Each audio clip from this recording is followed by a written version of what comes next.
Neste momento, então, iniciaremos o nosso próximo painel. Crédito ao alcance do provedor, do clássico ao digital. Eu gostaria de dizer, antes de convidar os nossos painelistas, que o pessoal que estiver aqui dentro, que não pegou o ticketzinho, tem uma moça com casaco branco. Já passou, Rian? Acho que já passou por todos vocês, né? Para dar o ticketzinho do nosso sorteio. Ok, então vamos lá.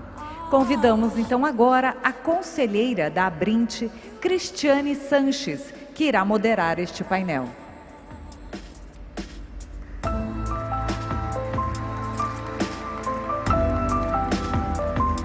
Convidamos também os painelistas, o diretor de Investimento e Inovação do Ministério das Comunicações, Pedro Lucas Araújo.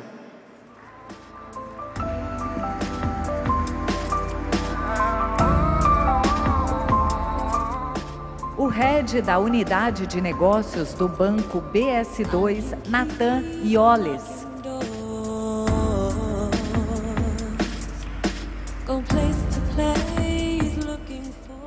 O chefe do Departamento de Indústrias Intensivas e Tecnologia e Conectividade do BNDES, Banco Nacional de Desenvolvimento Econômico e Social, Ricardo Rivera.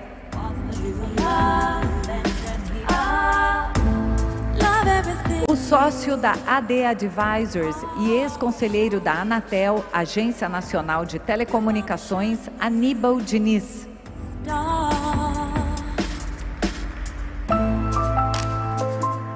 O superintendente de inovação da FINEP, William Rospendowski.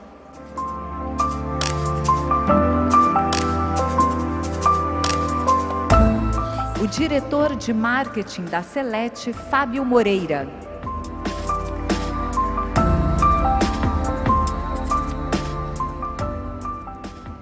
Lembrando que os senhores poderão fazer perguntas. Eu peço que, por favor, ergam o braço para que a nossa recepcionista leve o microfone até vocês.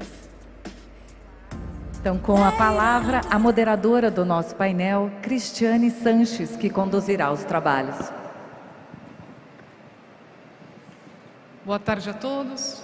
É um prazer estar aqui com vocês novamente. Agradeço de vocês terem essa disponibilidade para escutar um tema tão importante, ainda mais depois de um show, né? De um exemplo de pessoa a quem todo mundo admira muito, que é o Bernardinho.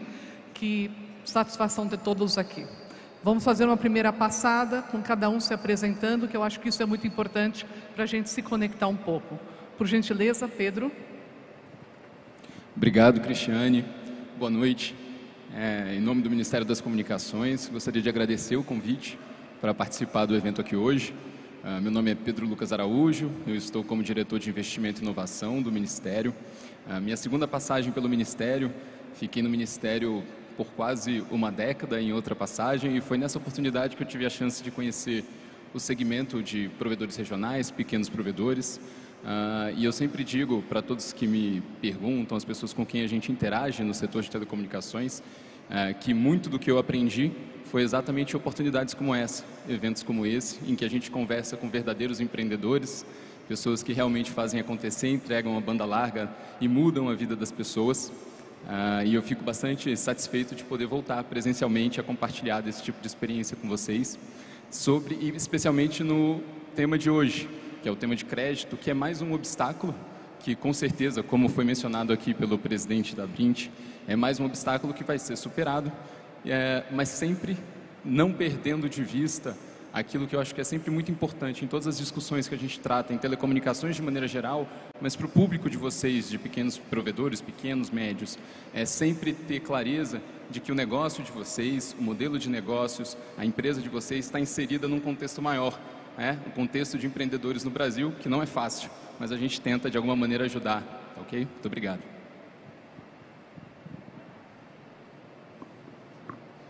Boa tarde a todas e todos. Ricardo Rivera, sou chefe de departamento da Indústria Telecom. É um prazer estar de volta aqui na Abrint, os colegas da Abrint. O banco tem uma jornada aí de pelo menos 10 anos buscando alternativas de atingir ao público de provedores, em especial o público da base da pirâmide, os menores provedores. e deixar aqui como mensagem inicial que o banco vem inovando. Eu vou apresentar isso na apresentação. E a gente quer ser um parceiro aí de primeira ordem para levar o FUST para os provedores seguirem investindo, especialmente nas áreas onde a conexão ainda não é aquela que a gente espera que seja nos lugares remotos do Brasil. Boa tarde a todos. Antes de tudo, eu gostaria de parabenizar pelo evento, fantástico. Agradecer o convite direcionado ao nosso presidente, general Barroso Magno, fica no Rio de Janeiro. Eu trabalho aqui em São Paulo, represento a FINEP na região sudeste, então, antes de tudo, eu gostaria de colocar à disposição para ajudar, para colaborar e trazer um pouco da trajetória que a FINEP tem feito para o setor telecom, mais especificamente para provedores. Nos últimos anos, muitos novos produtos foram criados, a gente tem buscado, junto com o Ministério das Comunicações, com o nosso Ministério de Ciência, Tecnologia e Inovação, funding atrativo e mecanismo para que o crédito seja uma oportunidade, né, não um obstáculo, seja uma forma realmente de poder ter prazos longos, capacidade de carência, amortização. A gente sabe que o desafio é muito grande e é preciso ter um crédito certo para cada desafio. Então a gente quer estar junto com vocês, com os provedores nessa jornada de inovação e tecnologia. Depois vamos trazer mais detalhes. A lógica do nosso painel, só para que vocês entendam um pouco também, nós trabalhamos num setor regulado, nós precisamos do clássico, nós precisamos do crédito acessível, precisamos dos fundos de investimentos. Mas, por outro lado, nós temos um mercado brasileiro bastante pujante, com inovação no acesso ao crédito. Então, esse painel vai mostrar um pouco disso, como essas vertentes se comunicam e podem aprendizar um com os outros, ok? Por gentileza, então, Natan. Boa tarde a todos. Costumo dizer que meu coração é empreendedor e sempre será, então a todos os empreendedores e empreendedoras, é um prazer estar aqui com vocês. Hoje eu atuo como sócio e superintendente executivo do Banco BS2, que é um banco digital PJ, com atuação em todo o território brasileiro, e queria agradecer ao convite. Queria agradecer também a presença de todos. Eu espero que a gente consiga endereçar tópicos que sejam bem interessantes e que agreguem em termos de informação e questionamentos desse segmento e dessa parte do segmento que, muito bem mencionado, sem o crédito nada gira. Então é importante a gente saber como que o crédito vai se desenvolver e vai evoluir junto com a gente e com o segmento, claro, de modo que exista capilaridade e injeção de crédito e capital na economia e de modo que todo esse ecossistema consiga prosperar. Eu sou Aníbal Diniz, é um prazer estar com vocês aqui nesse painel. Cristina, muito obrigado pelo convite. Dizer que em minha passagem pela Anatel eu tive o privilégio de aprender muito com a pauta dos prestadores de pequeno porte, que são os que verdadeiramente levam conectividade para as regiões mais difíceis do Brasil, e dizer que esse painel, ele nos desafia a pensar um pouco fora da caixa, no sentido de como conseguir financiamento para expandir as redes e expandir a conectividade no Brasil. O FUST é um instrumento importante, mas ele precisa ser complementado com o mercado privado, e a gente vai falar um pouquinho disso durante essa apresentação. Meu nome é Fábio Moreira, eu sou diretor de marketing da Celete, sou empreendedor. Estamos aí no mercado de SP há uns bons 10 anos já, e eu estou muito feliz de ter sido convidado aqui para estar com pessoas tão ilustres. A gente se tornou especialista em concessão de crédito aí nos últimos 3 anos, especialmente para o pequeno e médio provedor. Concedemos aí já crédito para mais de 5.000 ISPs, ajudando o pessoal a rentabilizar suas redes. Então, fico muito feliz para estar aqui, debater um pouco e dar voz, especialmente para o cara pequeno e médio, que sofre muito com taxas de juros altas e dificuldade efetivamente de obter os créditos. Para que vocês também compreendam um pouco do nosso contexto, o Brasil é um tanto diferente com relação ao acesso a crédito. O Brasil tem um spread bancário da casa dos 40 e tantos %, que é absolutamente fora de qualquer padrão internacional. Quando eu coloco meu dinheiro num banco e compro um produto desse banco, ou quando eu preciso tomar empréstimo desse banco, essa diferença de cálculo é esse spread bancário. Por que o spread no Brasil é tão absurdo perto de outros países? Porque nós temos um risco relacionado à recuperação desse crédito. Enquanto nos Estados Unidos, a cada $1 emprestado em movimentos que envolvem ciência, tecnologia, inovação, existe um retorno de 34 centavos desse mesmo dólar. No Brasil, esse valor é inferior a 10 centavos. Ou seja, nós temos um cenário atípico. E dentro desse cenário atípico, nós temos 20 anos de histórico de fundos de investimento e fundos que ajudam a ciência, a tecnologia e a inovação no país. Então, a primeira pergunta, Pedro, considerando todo o histórico, mais de 20 anos de Funtel e a natureza voltada à inovação da indústria nacional, quais são as perspectivas hoje de uso desse recurso?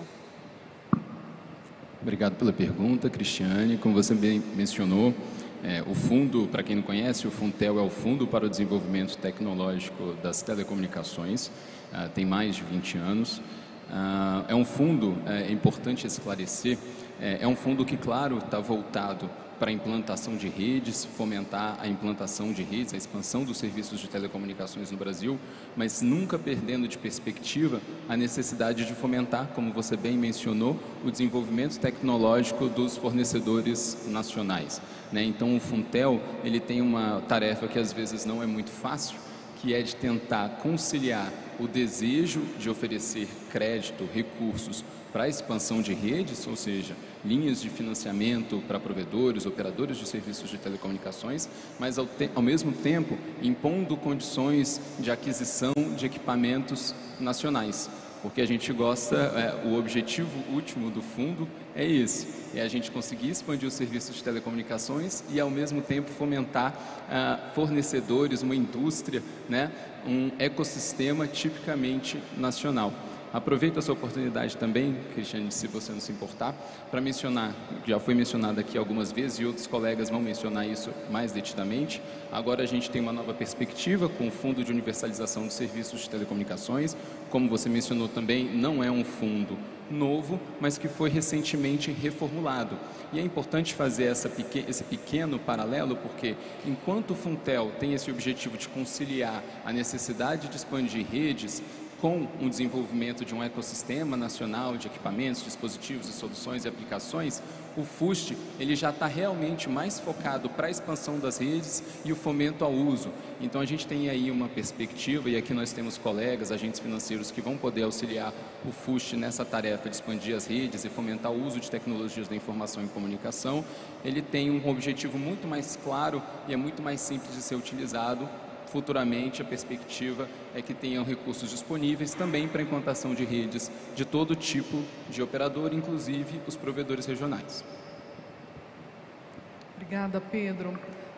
Ricardo, por gentileza. Sim, é muito importante para a gente entender como que o BNDES, enquanto agente financeiro, digamos, de referência nacional, desenha as suas estratégias e desenha as operações para que a gente possa ter efetivamente esse acesso. Por favor.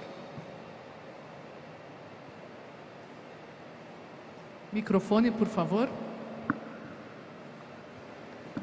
E apresentação.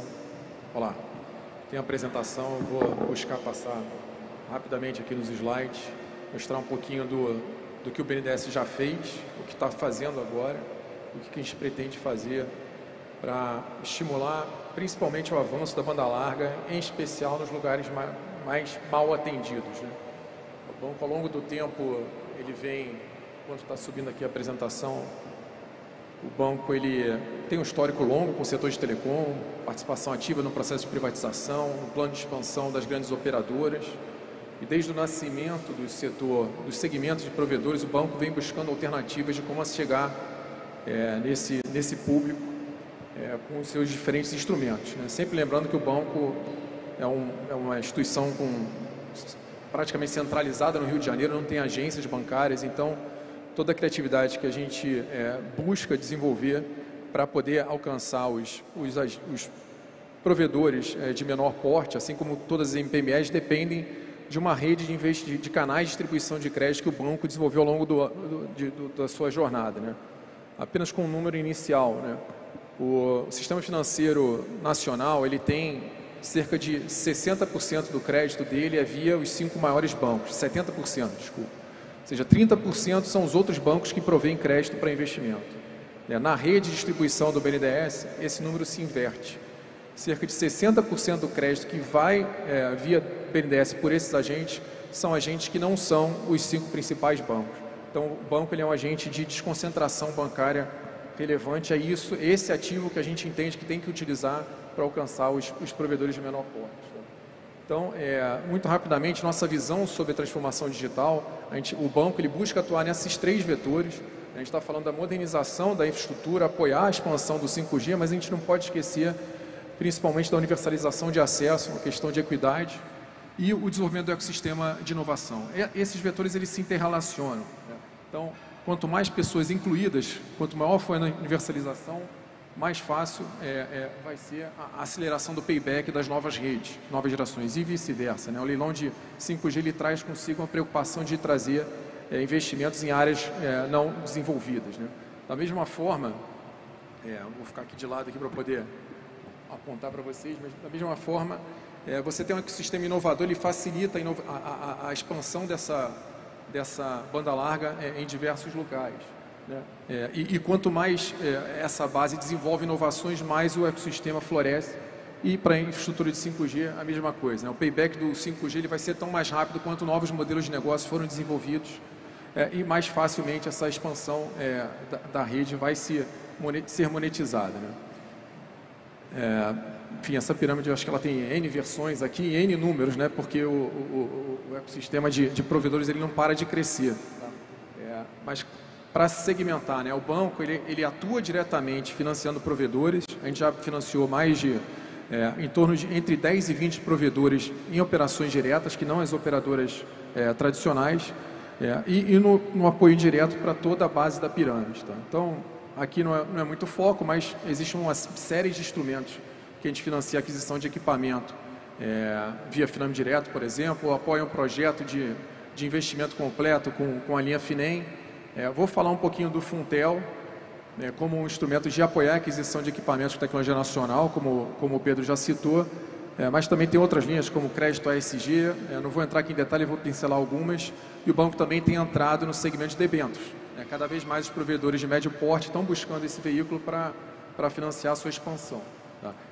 Aqui eu acho que a mensagem é mais para a base da pirâmide, né? Acho que historicamente vale mencionar o papel que o cartão BNDES teve, né, ao credenciar a fibra ótica como um item financiável.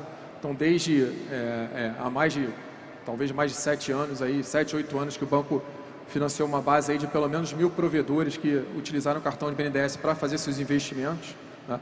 O BNDES automático também é uma linha possível, e aí as grandes novidades que a gente coloca no ar aprovou no comecinho desse ano e vai colocar no ar, e eu vou comentar que é o Finame Funtel e o FDIC, como novidades de pulverização desse crédito e de buscar democratizar esse acesso na base. E também eu vou comentar um pouquinho sobre fundos garantidores, que é sempre uma demanda do setor, como uma ferramenta importante para alavancar esse crédito, tá? Muito rapidamente, o Pedro já introduziu o tema Funtel, né? É importante fazer essa distinção. O Funtel ele está focado na indústria de telecom, né? Você vai no final do primeiro artigo, artigo 1º, o foco é aumentar a competitividade da indústria brasileira de telecomunicações. Então, ele foi criado para preservar o tecido industrial e tecnológico que existia à época da privatização e tem essa finalidade. A gente não pode perder isso de mente, né? O banco, junto com a FINEP, é um dos agentes financeiros e, basicamente, a gente tem 3 focos de apoio. Ou é desenvolver a tecnologia localmente, ou é aumentar a capacidade de produção dessa tecnologia, ou é a difusão dessa tecnologia. Aí, sim, entram os provedores na outra ponta, adquirindo esses equipamentos que foram desenvolvidos e produzidos localmente, tá? De linhas gerais, o banco entrou mais recentemente na utilização do Funtel, a partir de 2019. Já foram 480 milhões repassados. Desses 480 milhões, uma parte ficou para o desenvolvimento de tecnologias no país e 150 milhões para apoiar projetos de provedores ainda na modalidade direta, ou seja, projetos acima de 10 milhões que o banco apoiou provedores adquirirem equipamentos desenvolvidos e produzidos localmente. É importante ter em mente, né, o Funtel, qual é o grande benefício? É uma taxa baixa e um prazo longo que é possível passar, mas dentro desse escopo aqui que está colocado. Tá? Então, tipicamente, isso é o que a gente fez até hoje, né? Financiar de maneira direta um provedor que tem entre seus fornecedores locais de tecnologia, ou que passam a buscar fornecedores de tecnologia local para buscar uma taxa mais barata para seus investimentos. Então, a gente, com o Funtel, rodou cerca de 10 provedores aqui apoiados até hoje. E todo o nosso desafio é como é que a gente chega no micro e pequeno provedor, né? Então, o banco, como eu comentei, o banco tem esse ativo de rede para distribuir o crédito no país, são mais de 60 agentes que podem fazer isso, e a ação que vai entrar em vigor a partir do próximo trimestre, né, a gente já está em fase final de implementação de TI, é o uso do Funtel via Finame, que é a nossa ferramenta indireta, utilizando esses mais de 60 agentes. Qual é o benefício? A taxa vai chegar, TR mais 7, para quem não está familiarizado, TR é uma taxa que hoje está em 1%, mas historicamente foi de 0%. A gente está dizendo que é uma taxa que, all-in, né, tudo incluído, é uma taxa de 8% ao ano, quando a gente compara com as condições hoje. É uma condição extremamente atrativa. E a gente está plugando no Finame indireto, também no Finame Funtel, a possibilidade de uso do FGI, que é o Fundo Garantidor que está rodando aqui no BNDES. Esse lançamento do terceiro trimestre. E a outra modalidade que a gente também está desenvolvendo, visando fortalecer o fornecedor de tecnologia local, que compete com fornecedores internacionais, é apoiar o financiamento da comercialização dos equipamentos desses provedores. Como é que a gente faz isso? Um suposto, eu vou falar o caso que é público, que foi o primeiro caso piloto que a gente apoiou, o caso da Padtech. Ela financiava, tinha 100 milhões em financiamentos com seus clientes. A gente compôs, apresentou para a Padtech a possibilidade dela, ao invés de ter que financiar 100 milhões, ela financia só 20 milhões. A gente entrou com 80 milhões de recursos do Funtel nesse fundo, e esse fundo passou a financiar o provedor que está adquirindo o equipamento dele com prazo mais longo, com uma taxa mais baixa, que é a condição Funtel. Tá? Então,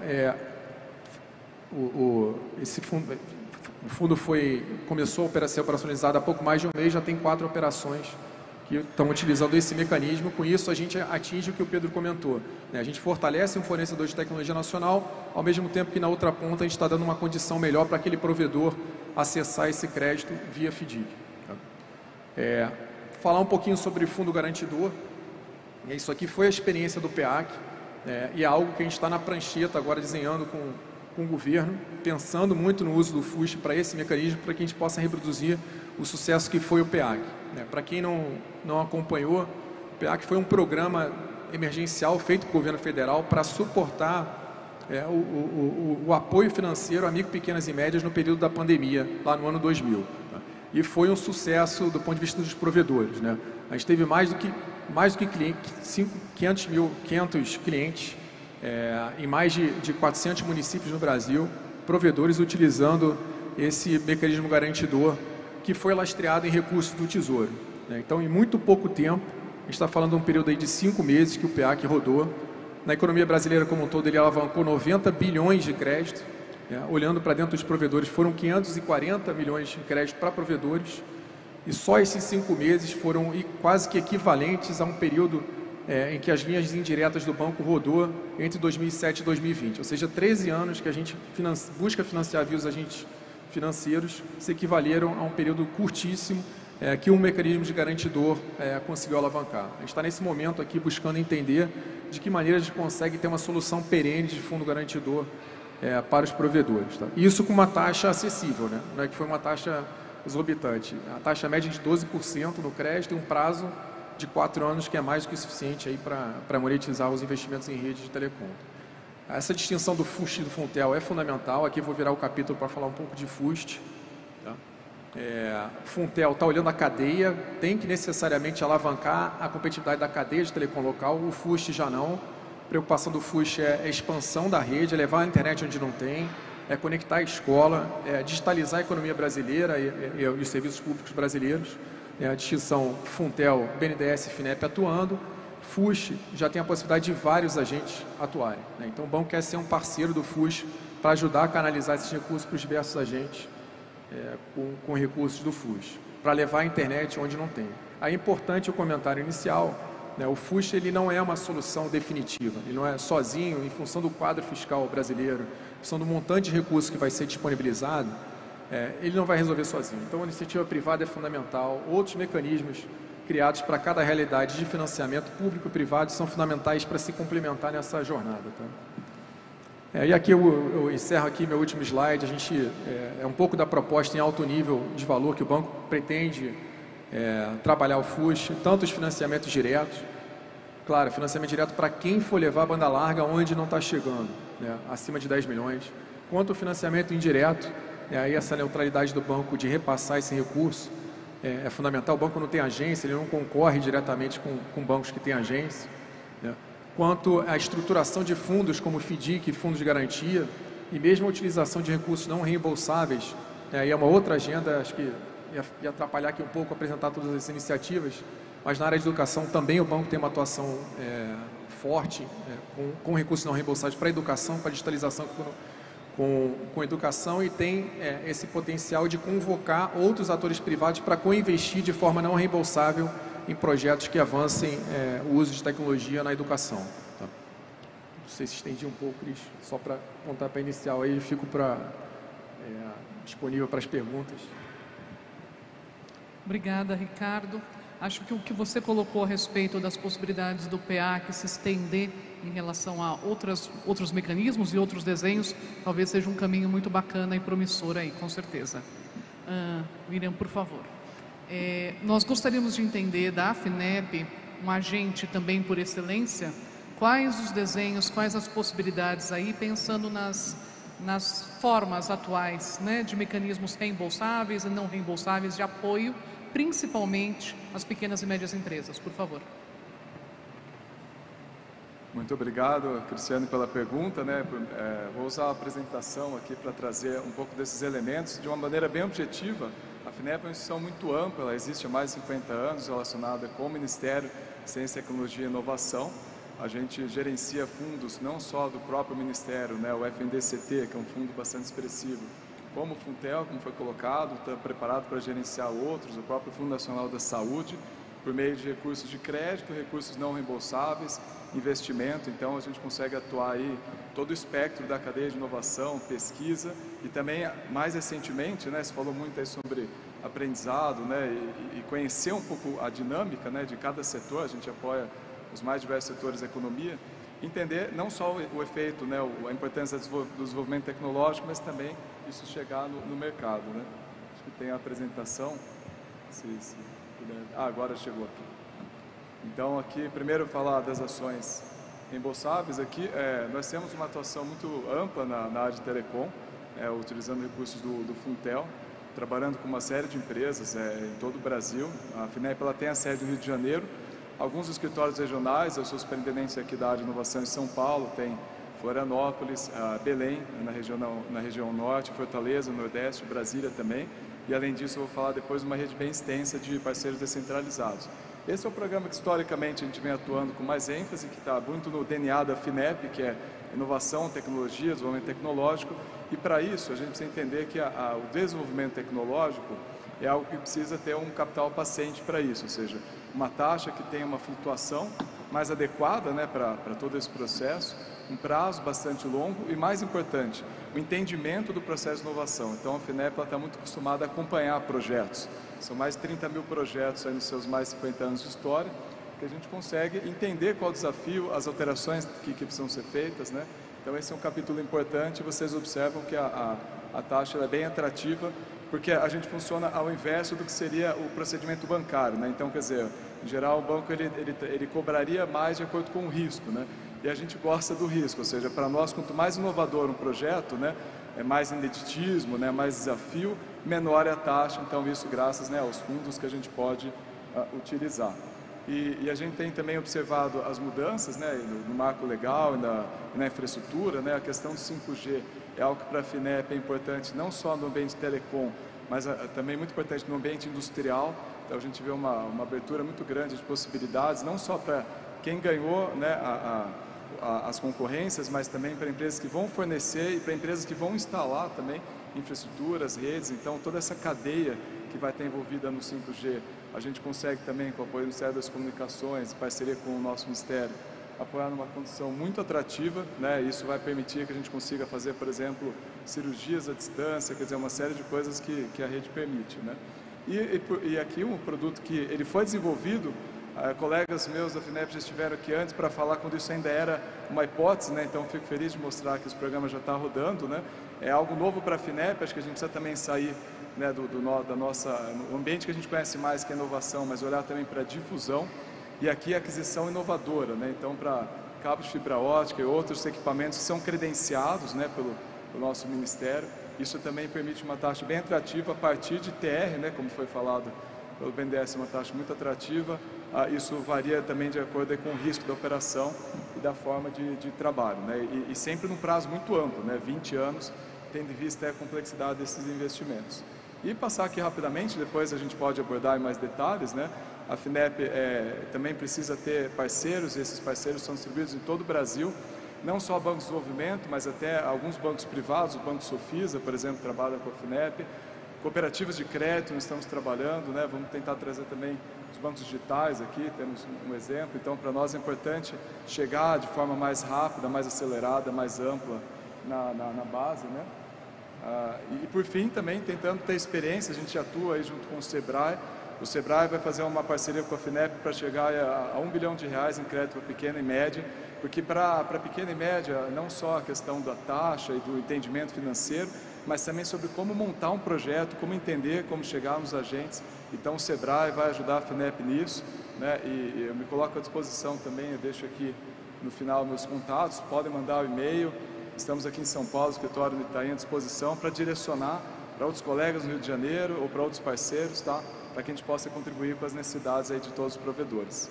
Vou ficar à disposição depois. Obrigado. Obrigada, William.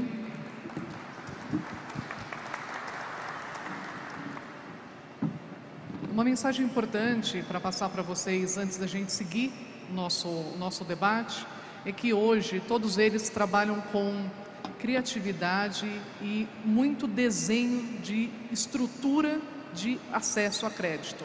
Hoje os fundos setoriais, todos esses fundos disponíveis, eles estão sujeitos sim a um contingenciamento feito pelo próprio governo, ou seja, se destaca aquele recurso para fins de equilíbrio das contas públicas. Essa é uma dificuldade efetiva, prática. E a outra dificuldade é a gente sempre olhar as naturezas de apoio possíveis, que são aquelas reembolsáveis ou não reembolsáveis, ou de garantias, e conseguir casar o desenho de cada um dos projetos e o cumprimento das exigências. Então agora nós vamos partir para um aspecto um pouco mais inovador, primeiro com, por favor, o Aníbal. O Aníbal foi extremamente relevante no nosso cenário atual com relação à estratégia do FUST. Mas um aspecto muito importante que ele vai trazer para a gente é a inovação com relação às debêntures, porque essa é uma estratégia talvez um pouco mais palpável do que se a gente considerar o escopo do FUST e os novos desafios que o FUST tem pela frente. Por favor, Aníbal. Obrigado, Cristiane. Bom, em primeiro lugar, eu gostaria de dizer aqui que a Abrint é nossa representante dos prestadores de pequeno porte no comitê gestor do FUST. Então, ela tem um papel hiper relevante, porque todos os debates que vão acontecer em torno dos projetos a serem financiados pelo FUST, pelos recursos deste fundo, vão passar por esse comitê gestor. Então é muito importante a interlocução que a Abrint vai fazer com os seus associados e com as demais associações representativas dos pequenos, para que os projetos a virem a ser financiados sejam exatamente aqueles que mais atendam à conectividade e ao mesmo tempo contribuam para a rentabilização dos pequenos. Eu falo rapidamente aqui sobre um pouco da história do FUST, que ao longo desses 21 anos foram arrecadados 24,9 bilhões de reais. No último ano, a gente teve uma arrecadação de 1,2 bilhão de reais do FUST. Lamentavelmente, nós tivemos ao longo desse período um investimento ínfimo,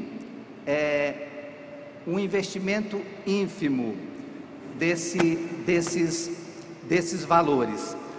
Apenas 0,02% foi investido efetivamente na sua finalidade. E o TCU, em 2016, apontou que havia um saldo naquele período de apenas 3,2 bilhões de reais. Esse saldo, atualmente, a gente não sabe exatamente qual é. Mas o fato é que a maior parte dos recursos do FUSTES foi utilizada na dívida pública mobiliária interna, foi utilizada também em benefícios previdenciários e uma parte foi utilizada para custos de setores de transporte, saúde.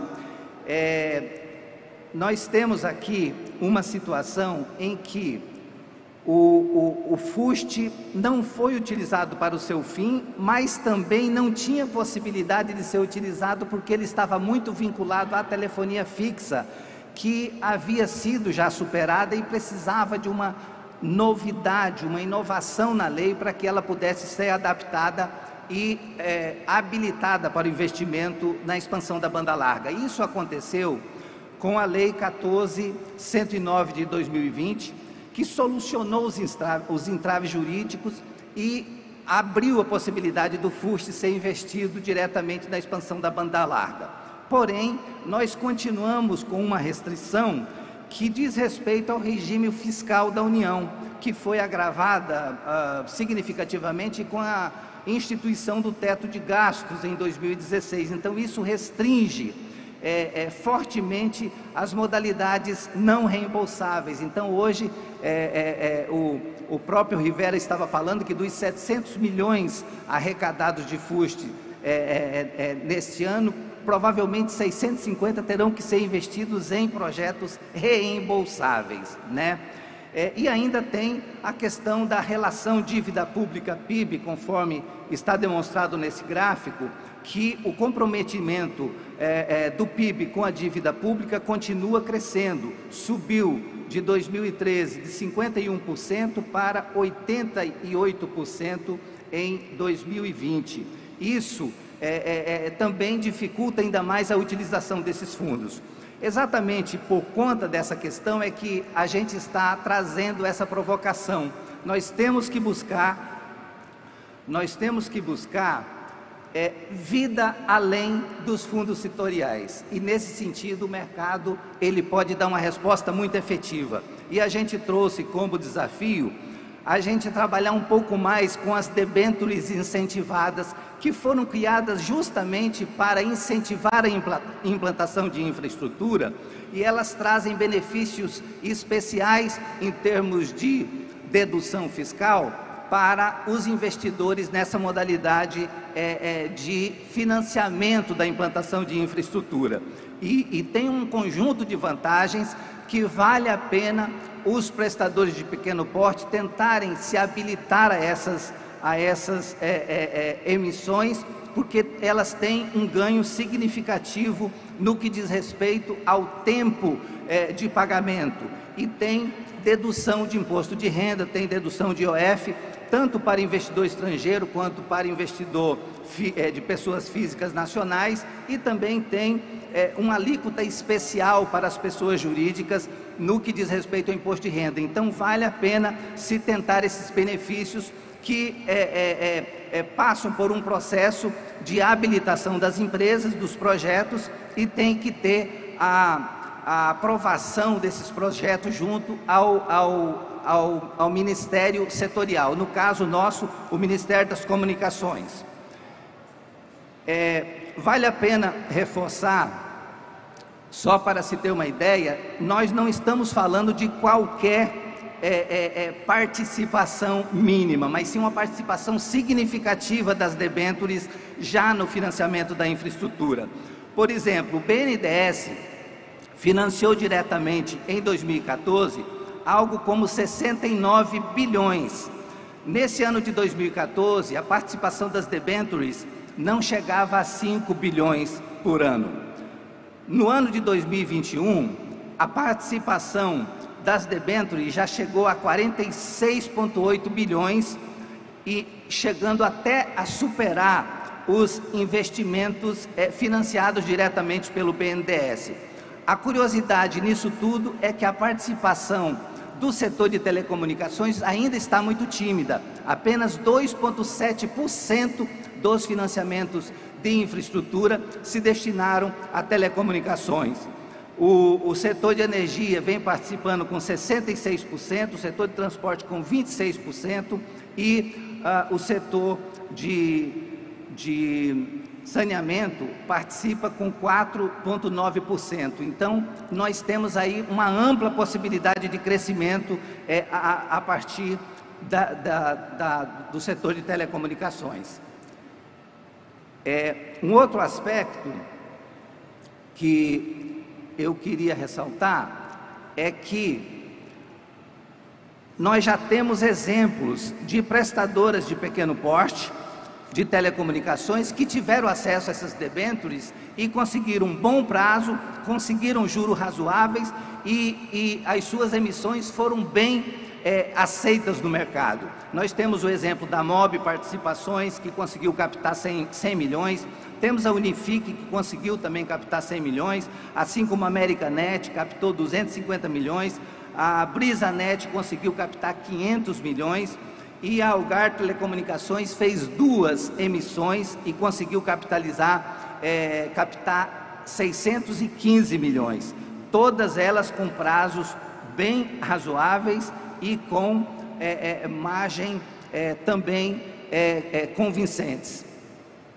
E por último, eu gostaria de reforçar que está em tramitação no Senado, já foi aprovado na Câmara, digamos assim, uma medida que visa tornar ainda mais vantajosa as debêntures para a infraestrutura.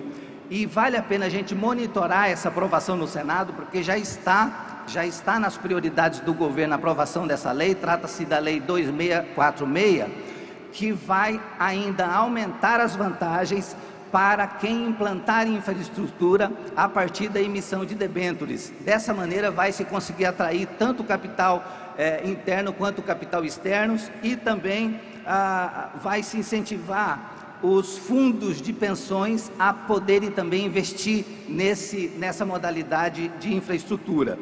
E um detalhe importantíssimo que essa lei também merece atenção é que ela vai poder financiar retroativamente. Imagine só um provedor que nos últimos 5 anos fez uma quantidade de investimento, ele vai poder apresentar esse investimento já feito dentro do seu projeto e tendo a aprovação desse projeto, ele vai poder ter acesso a essa possibilidade. Então, é um projeto de lei que vale a pena sim estar no nosso hall de interações junto ao Congresso Nacional para acompanhar a sua aprovação.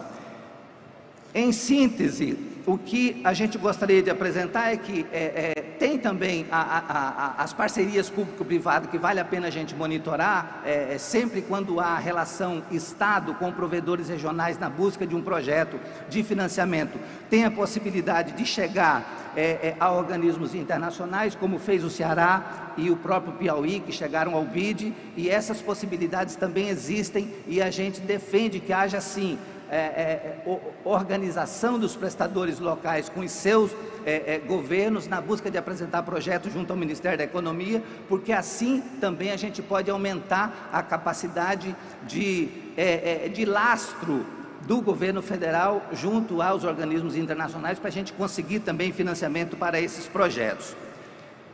E para finalizar, o que nós temos a afirmar é que esses mecanismos de créditos, eles são trabalhosos, mas valem a pena a gente persegui-los, porque na medida em que as empresas se habilitam, elas vão ter acesso a essas possibilidades e esses fundos são muito maiores, infinitamente maiores do que o que a gente tem de perspectiva de arrecadação por ano no FUST. Vale fazer essa equiparação, né? Enquanto as debêntures movimentaram em 2021 46 bilhões, o FUST teve uma arrecadação de apenas 1,2 bilhão. Então, vale a pena a gente trabalhar com essa complementariedade. Ao mesmo tempo em que a gente habilite o maior número de projetos possíveis, projetos reembolsáveis e projetos não reembolsáveis, para promover a inclusão digital via FUST, mas também a gente buscar o mercado para aumentar a participação do setor de telecomunicações, principalmente a partir das prestadoras de pequeno porte, nesse mercado de debêntures, que é um mercado bastante promissor no Brasil. É isso.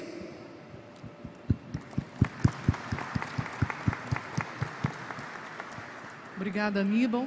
Então, como nós conseguimos verificar aqui, dentro do aspecto clássico, nós tivemos algumas transformações do Brasil. Nós incorporamos equipamentos estrangeiros, incorporamos fibra ótica, nós conseguimos flexibilizar algumas regras de garantias, mas nem todas ainda, e nós estamos diante de uma possibilidade de uso, inclusive, da modalidade do FGI, digamos, antes mesmo da implementação dos projetos e das estratégias quinquenais do próprio FUST. Agora eu pergunto, Natan, considerando que o Brasil também faz um uso bastante inovador de todas as estratégias das instituições de pagamento e também diante das possibilidades do peer-to-peer lending, quais são as estratégias do mercado atual brasileiro de instituições de pagamento no acesso a crédito aos pequenos e médios provedores? Perfeito, obrigado pela pergunta. Eu vou sem apresentação, tá?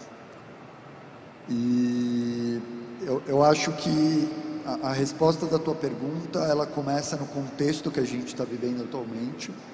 A gente está num momento de recuperação de fôlego da economia, após um período de bastante estresse em diversas esferas que a pandemia causou no Brasil e no mundo todo.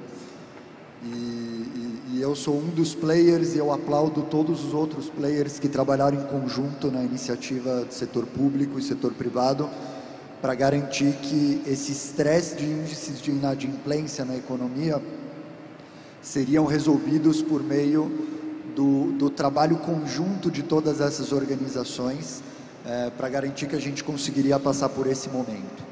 Então, primeiro ponto, estamos em um momento aí de recuperação de fôlego da economia. E um segundo ponto, naturalmente, como outros segmentos, a tecnologia e a inteligência de dados vem avançando em níveis muito, muito grandes no segmento de bancos, de servidores financeiros, de agentes financeiros, de startups, inclusive, né, como é o exemplo de muitas fintechs aqui no mercado do Brasil. E esses dois fatores fazem com que a gente tenha dois principais pontos de linha de evolução nesse contexto. O primeiro grande ponto de evolução é a experiência bancária, a experiência de crédito digital. Então, se a gente olha para o mercado do crédito nos últimos anos, nas últimas décadas, o grande problema, o grande desafio que esse mercado sempre enfrentou é o que a gente chama de assimetria de informação. A dificuldade de entender quem é o CNPJ, quem é o CPF por trás daquela solicitação, por trás daquele projeto, torna difícil para todas as entidades brasileiras de prover um crédito barato e assertivo para todas essas empresas. Dado esse desafio, uma vez que a gente tem um ambiente mais digitalizado, no qual a gente consegue fazer praticamente tudo o que a gente precisa na palma da nossa mão com o nosso celular, isso significa que por trás de toda essa experiência bancária digital, existe um aparato muito robusto de inteligência de dados digitais e de cooperação entre organizações do setor público e privado para garantir que essa experiência digital possa de fato acontecer. E essa experiência digital tem sido cada vez mais frequente, não somente dentro das próprias empresas privadas do segmento, como na própria capilarização da injeção desse capital, que foi muito bem mencionado aqui pelo nosso colega do BNDES. Então, A experiência digital, ela é o primeiro fator que impacta diretamente o segmento, para garantir que todo esse capital vai ser injetado de uma maneira mais capilarizada. E a parte disso, vale a pena também mencionar um ponto de inovação muito forte, que é o que a gente considera ecossistemas. Então, ecossistemas como empresas, como associações, ou como qualquer tipo de ecossistema que a gente realmente tem no Brasil, estão se mostrando entidades cada vez mais poderosas dentro do sistema financeiro que a gente atua. E nesse contexto que hoje, muitas dessas empresas já podem virar uma própria fintech, já podem virar um banco, por meio do serviço de empresas que se auto-intitulam Banking as a Service ou Bank as a Service.